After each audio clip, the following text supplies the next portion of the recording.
halkan aad naga daawanaysaan waa magaalada Jigjiga waxaan saaka kulan la yeelanay waraysan aan ka qaadi doonaa Guuleed Yare oo maanta iyo shalay aad u haysta baraha bulshada isagoo lagu naanaysay ama loogu magac daray Guuleed Aamin. Guuleed waa wiil dhalinyaro oo ka shaqeysta mooto bajaajka waxa uu bajaajkiisa ka dhaxelay ama lagu dhaxilaaway lacag gaaraysa 300,000 oo kun oo lacagta Itoobiya dollar ahaana u dhiganta 6,000 oo dollar. إذا هرد عمايو عادين كلا بحر عادين كي Guuleed Yare Guuleed كسر مركب كوجد مرق عاجة. أنا هذا نوصل هاي مرق عاجة حلينا ذا Guuleed إبراهيم إسماعيل. Guuleed واحد شفت إن ما تقناي البجاج اللي قاعد حتى العق قاعد سدح بقوله كون وأي كده سنتي هو الصومالية كده بعد قابتي العقتي أنا وجيسي هو دي صومالية فالأرنت هسه وده حديث فلا كوبر نجسي. والله أرنتاس way jirtaa aad farxad badan shalay markii aan aroortii aan shaqo galay ayaan qaaday hooyada iyo laba wiil baan qaaday oo la socdo oo bac madow wata ka bacdi waan qaaday waxaan geeyay dhakhtar weel halkan xafiiska sahayda meel u dhow oo ka yar dambeeya dhabarkiisa ka bacdi markii aan qaaday hooyadii labadii wiil way iga degeen waxaanan anag ka bacdi lacagtii bay siiyeen ka bacdi waan iska kala jeesaday waan iska shaqo galay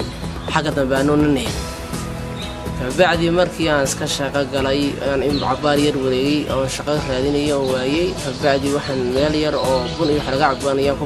baarkimay istaagay ka bacdi markii baan lacag taartay masaadan bacdi weegay waa baac lacag ay buuxdo ka bacdi markii ba afkaan anoo eegin markii ba intaan hayaan afkaan ka xiray waa skarab dhigay sidii ugu raasay badneed baan ku celiyay maamadii meeshii iyadoo meeshii aan ku sugnayn oo ka tagtay meeshii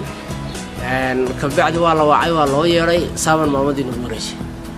Guuleed maanta waxay noqotay arrin ma taqaanay aad loogu wada farxo meel walba oo laga joogo daafaha caalamka dhammaan waa la soo bogaadinayaa iyadoo ay kamid tahay madaxweynaha deegaanka Soomaalida oo hambaliyo bogaadin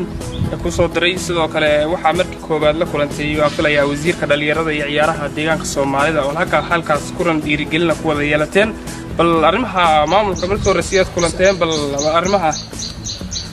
والله horta markii ugu horeysay dhamaan ummadda Soomaaliyeed oo dhan baa soo maleysay weynay soo dacayeen aad baan ugu mahadcelinayaa dhamaan ummadda Soomaaliyeed ee khayrka jecel iyo mas'uuliyiinta sharafta leh ee ayaguna soo sharfay ay dhiirigeliyay markii ugu horeysayna waxaan kulan la yeeshay wasiirka xafiiska dhalinyarada wasiirka xubinka xafiiska dhalinyarada ciyaaraha ka bacdi aan intii wasiirkii iyo xafiiska dhalinyarada ciyaaraha oo dhan ka bacdi halkaana waqti ku wada qaadanay shalay أن وايه Guuleed waxay jirto bajaajleyda inta badan waxa laga aaminsan yahay kuwa qeyr mas'uuliin ama hantidii kulunta ama lagu dhaxilaaw aan inta badan soo celin kala fikirkaas uu beenoomay baan jeclahay maxaad bulshada baaq xagan uga dirlay bulshada wallahi waxaan baaq uga dirayaa in hadii toole la raaxo dhalinyarada Soomaaliyeed ee bajaajlayaasha ay bajaajlayaashana waxaan baaq uga dirayaa wixii ay bulshada u adeegaysiin wixii ay naga tagaan in aad dib ugu celisiin ودمانة حافظي مرغو